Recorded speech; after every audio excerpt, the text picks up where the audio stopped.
SIR শুনানি আতঙ্কে ফের মৃত্যুর অভিযোগ, আর এবার জলপাইগুড়ি এবং কোচবিহারে।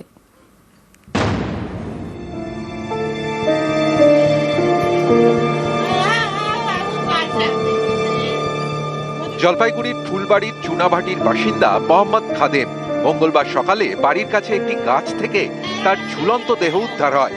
পরিবারের দাবি, 31শে ডিসেম্বর শুনানিতে হাজিরা দেন মোহাম্মদ খাদেম।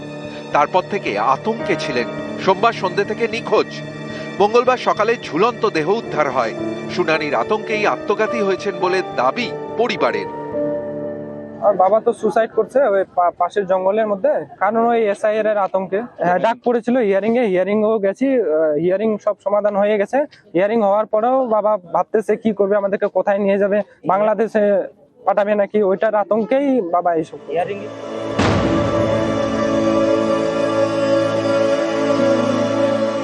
মঙ্গলবার কোচবিহারের সিতাইয়ে গৃহশিক্ষক সুভাষচন্দ্র বর্মনের মৃত্যু হয়েছে। পরিবারের দাবি, স্ত্রীর নাম বাদ পড়ার আশঙ্কায় ছিলেন। শুনানিতে ডাকতে পারে এই আতঙ্কে ভুগছিলেন।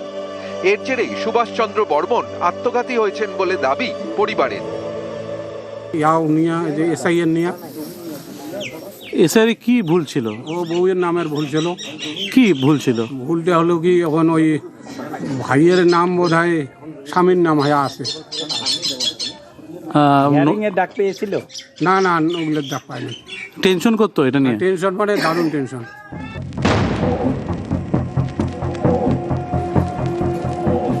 কোচবিহারের হলদিবাড়ির বাসিন্দা মলিন রায় মঙ্গলবার জলপাইগুড়ি মেডিকেলে তার মৃত্যু হয়। পরিবারের দাবি, 2002 তালিকায় নাম ছিল না। 31শে ডিসেম্বর শুনানিতে হাজিরা দেন। নথি জমা দিয়ে আসার পর থেকে আতঙ্কে ছিলেন। মঙ্গলবার ভোররাতে অসুস্থ হয়ে পড়েন। হলদিবাড়ি হাসপাতালে নিয়ে যায় পরিবার, সেখান থেকে জলপাইগুড়ি মেডিকেল। মঙ্গলবার সকালে মৃত্যু হয় প্রৌঢ়ের। এসআইআরের যে একটা আতঙ্ক বাবা প্রথম থেকে একটা আতঙ্কে ছিল। বিএলআরের যে কাগজ ফর্ম সেটা জমা করেছিল বাবা, তারপরেও নোটিশ এসেছিল। সেই নোটিশের ভিত্তিতে 31 ডিসেম্বর ওই আমাদের কাছে যেগুলো ডকুমেন্ট ছিল সেগুলো দিয়েছে, আধার কার্ড আর এসসি সার্টিফিকেট আর প্যান কার্ড দিয়েছিল। তারপরে কোনো রিপ্লাই আসেনি। সেদিন থেকে হয়তো বাবা ভিতরে একটা চাপে ছিল। নিউজ 18 বাংলা।